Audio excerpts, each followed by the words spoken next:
Yes. Very good. But all right, so coach, obviously a long week last week with the three matches in 7 days. How are you? Kind of some of your thoughts? Yes, it was a really tough week for us. But I would say it was more positive than negative. The response from the team was more positive. Obviously, the first game against Birmingham wasn't good. We went over there.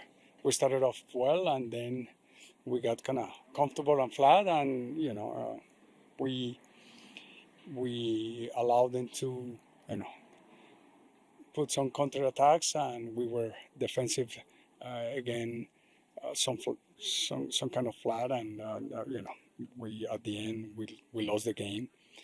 Um, but the response on Wednesday for the U.S. Open Cup was really positive, despite we make some changes. But we played 120 minutes, and we were able to overcome the difficulties, and and go to the next round.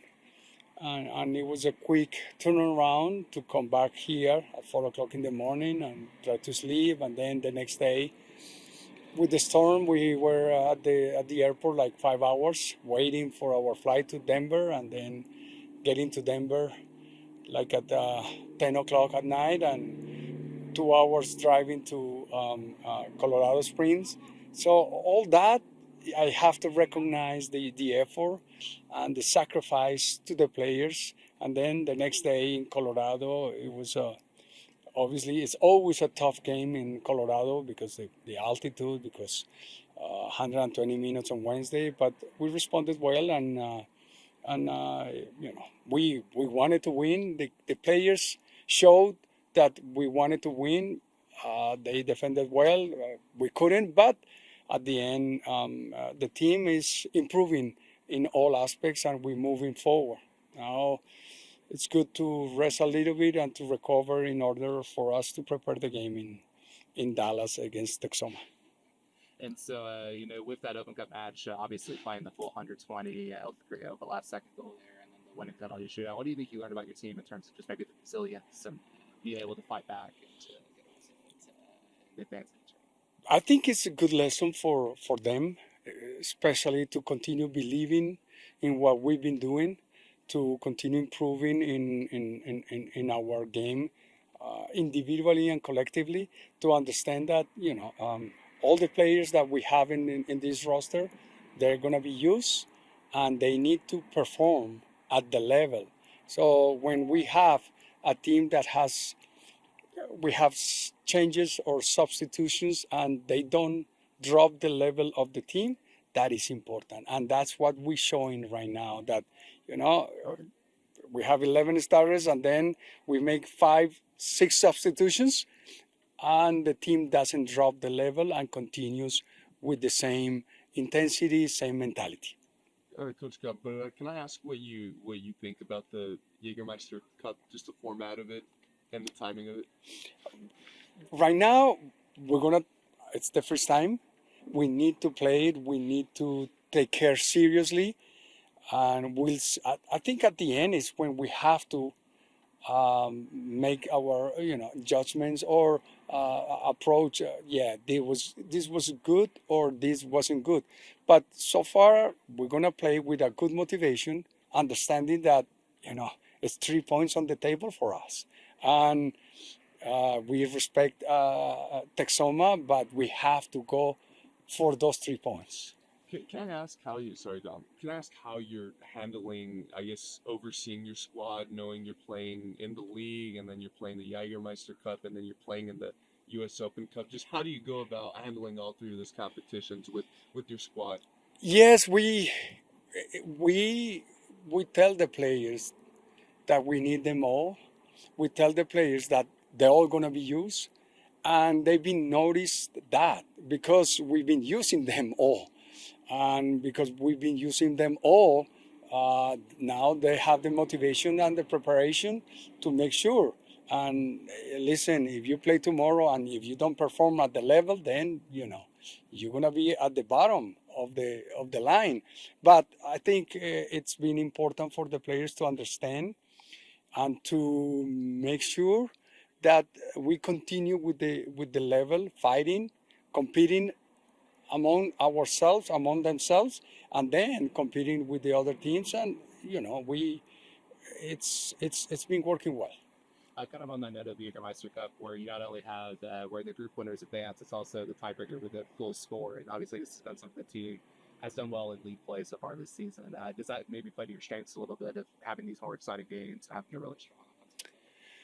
Yeah, we would definitely want to make sure that we continue thinking that for us, we understand that if we score one more goal than the opponent, we're gonna get 3 points. So we need to make sure that we continue with that mentality. Let's go. When we have the ball, we need to attack.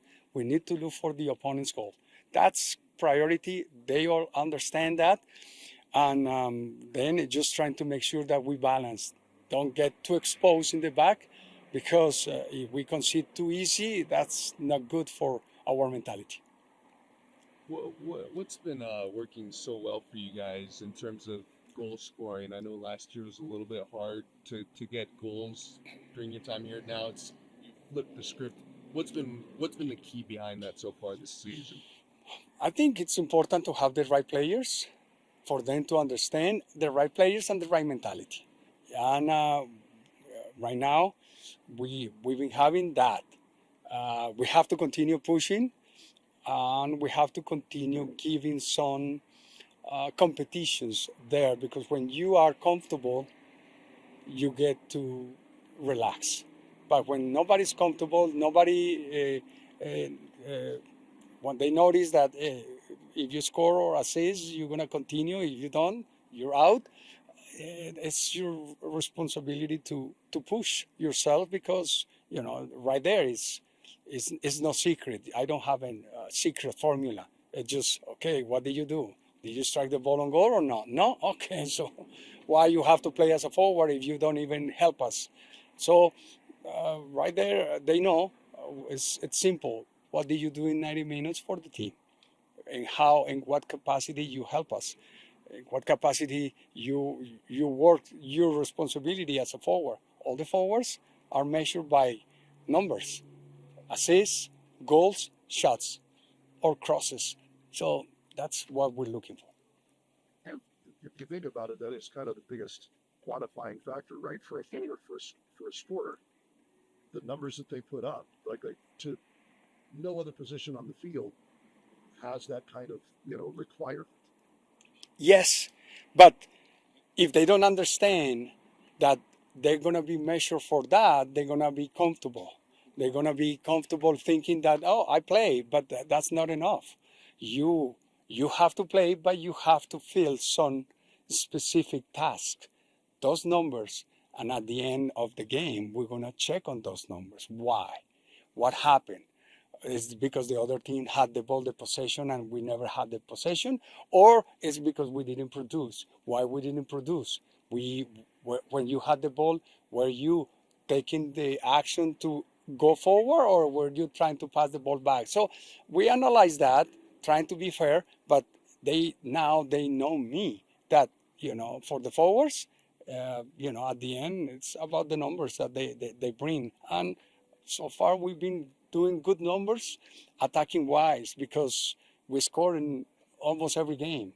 It's only one game we have a score. It's New Mexico 1-0. After that, we have a score goals. So when you score always, you have to, okay, how is the balance in the back? Right there is where we need to push to make sure that we have clean sheets. Because if we have clean sheets, it's going to be easier to win. So for you, you would like to not have necessarily one person at the top of the Golden Boot race. You love a competition with like 4 or 5 guys, scoring maybe 7, 8, 9, 10 goals a season. If we have a top scorer with 20 goals, I would love to have him. But again, it's the opportunities there. Is how we give the chance and the opportunity. If for example, to say someone, Beto, start scoring goals as a number 9. Okay, we need to provide more balls to him. Why? Because he's scoring more goals.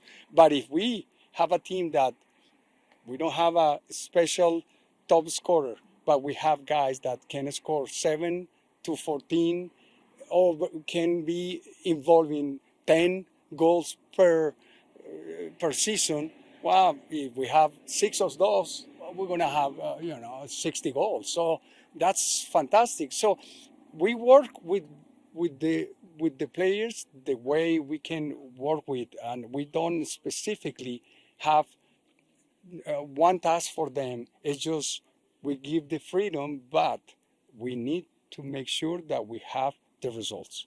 Wilmer, I gotta ask. I know we'll talk more about it next week, media availability next week, but something that's fresh on, I think, the most casual Paso Locomotive fan. You advance in the USL Cup for the first time in history. This team is gonna face an MLS team in Austin. You've advanced. The club has now advanced further than it's ever advanced in that competition. Just a general comment on what that means and what that opportunity means to go and face someone like Austin FC in a couple of weeks, and that accomplishment within just the U.S. Open competition. I think it's important for the club to understand the magnitude of success. That means that we, El Paso Locomotive, we're going to face an MLS team at their home, at their stadium, and they're gonna represent El Paso Locomotive. We're gonna represent El Paso Locomotive in one of the most important competitions in the United States, and it's because we have what we have done on the field, and I think it's a reward for the fans, it's a reward for the club, and the players are showing a lot of respect for the competition, and now, having Austin in front of us, they're excited. They're excited because it's the first time they have the possibility to measure themselves against an MLS team. And that itself is the great motivation.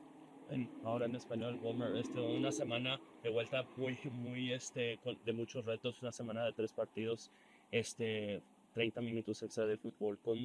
¿Cómo viste particularmente la respuesta del equipo, igual en el último juego contra Colorado Springs, que jugó como debería de jugar con un hombre más? Lamentablemente, simple y sencillamente no entró a la bola, pero no fue por falta de contundencia y de esfuerzo, ¿verdad? Sí, la verdad ha sido una semana muy dura para nosotros porque no solo los viajes, sino el hecho de el tiempo y la cantidad de minutos extras que no teníamos programado, pero yo tengo que reconocer que estoy muy orgulloso de los jugadores, de la forma como responden, del esfuerzo que han hecho y también de cómo están jugando y tomando cada partido, porque lo toman con mucha seriedad, con el deseo de ganar y bueno, esto muestra la mentalidad que tiene el equipo este año, que vamos a jugar cualquier partido con el deseo de ganar. Ahora, algunos vamos a perder, otros vamos a empatar, otros vamos a ganar, pero mostramos la misma intención, la misma mentalidad y la misma actitud dentro del terreno de juego. Así que estamos contentos por la competencia que tenemos con la US Open Cup. Ahora empezamos la Jägermeister con equipos de la USL One y de la USL Championship y seguimos tratando de sumar para seguir mejorando dentro de la tabla. En estos momentos estamos de quintos, pienso, pero el objetivo es los próximos 3 puntos el día sábado. Así que la mentalidad es buena, la actitud es muy positiva y el esfuerzo en el terreno de juego, no hay duda que la hinchada, los fans lo están viendo. Coach, you're going to play an MLS team in Austin. We all know that. What would a victory against an MLS team do for you, the players, the team? Well, it would be fantastic, but I think,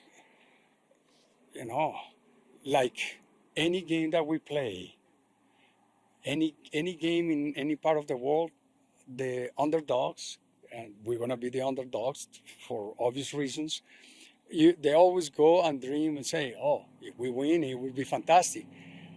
It's not going to be easy. It's going to be tough. It's going to be difficult. They have the responsibility to win at their home, at their own stadium, against a team that's supposed to be in a lower division. But that's the beauty of the game, that we're going to go with a good mentality, hopefully healthy and ready to play with the respecting the game, respecting the opponent. But, we're going to try to go for the dream. Coach, Wilmer Ortiz back in training today. Obviously, he missing the games as you expect. Yes, he was. He suffered a little bit of contusion in his one of the ribs, and he's back. And now, it's important. We need everyone back. We need all the ones that are injured, him, and also Frank Lopez. We need them back. We need them back soon. Daniel, who had a concussion protocol, hopefully he's ready. He's doing well. So we need everyone, because 3 games in 1 week and the type of games that we're gonna have, they're gonna be really tough. I appreciate it. Coach, Okay, guys.